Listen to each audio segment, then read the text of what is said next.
The requirements documentation process isn't just about writing and recording information, you also have to review the requirements.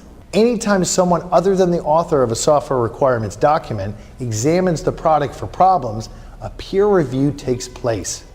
Reviewing requirements documents is a powerful technique for identifying ambiguous or unverifiable requirements.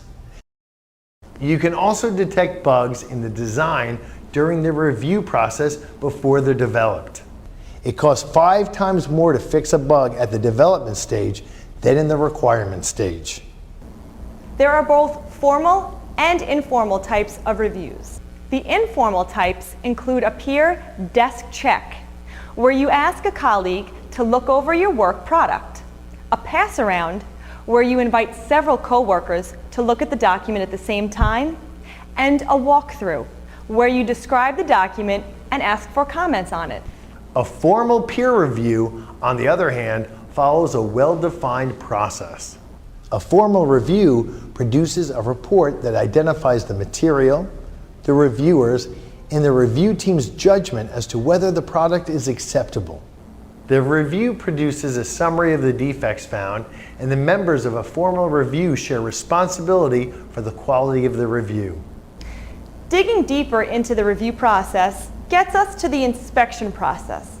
Any software work product can be inspected, including requirements and design documents, source code, test documentation, and project plans.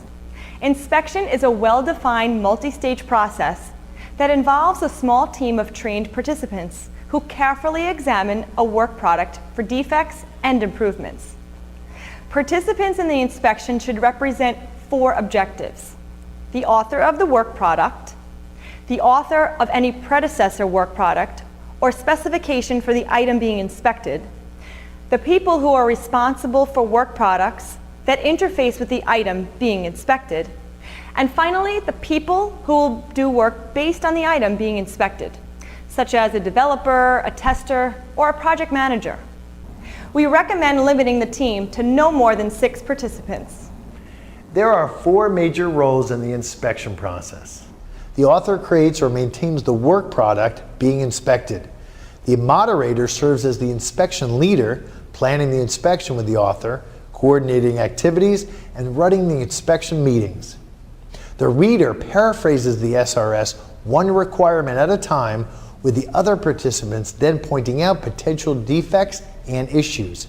By stating the requirements in her own words, the reader provides an interpretation that might differ from that held by the other inspectors. The final role is the recorder, who uses an issue tracking software to document the issue raised and the defects found during inspection meetings. The inspection happens in stages, starting with the planning phase, when the author and moderator plan the inspection together, deciding who should participate, what materials the inspectors will need to receive before the inspection meeting, and how many meetings they'll need to cover the material. The next stage is the overview meeting, in which the author describes the background of the material that will be inspected.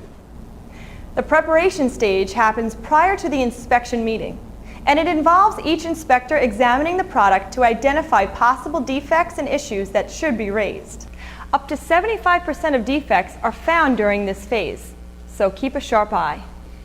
Then it's time for the inspection meeting. During this meeting, the reader leads the other inspectors through the SRS, describing one requirement at a time in his own words.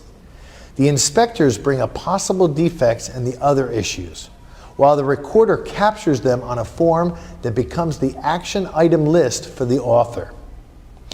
The purpose of the meeting is to identify as many major defects in the document as possible. The meeting shouldn't last more than 2 hours, but if you need more time, schedule another meeting. At the end of the meeting, the team will decide whether to accept the requirements document as is, accept the minor revisions, or indicate that major revisions are needed. The rework stage is where the author spends time reworking the requirements after the inspection meeting.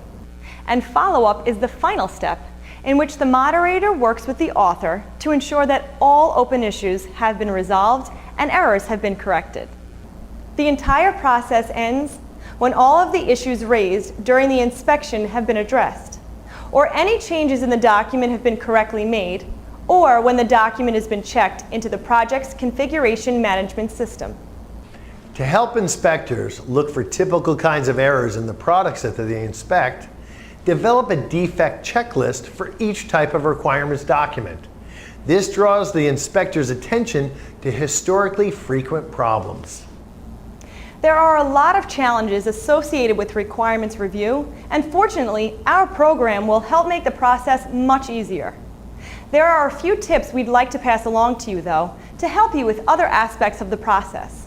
For instance, we know that large requirements documents, like a several hundred-page SRS document, can be seriously daunting. So to avoid overwhelming the inspection team, try performing incremental reviews throughout the requirements development. Identify high-risk areas that need a careful look, and use informal reviews for less risky material. Definitely consider using several small teams to inspect different portions of the material. Also establish several small teams to inspect the SRS in parallel and combine their defect lists. And even if you have a long list of potential participants for requirements inspections, try not to let your inspection team get too large, because that complicates things like scheduling meetings and reaching agreement on issues. Make certain that every participant is there to find defects, not to be educated or to protect a political position. Also, we recommend that you decline the participation of people who duplicate a perspective that's already covered.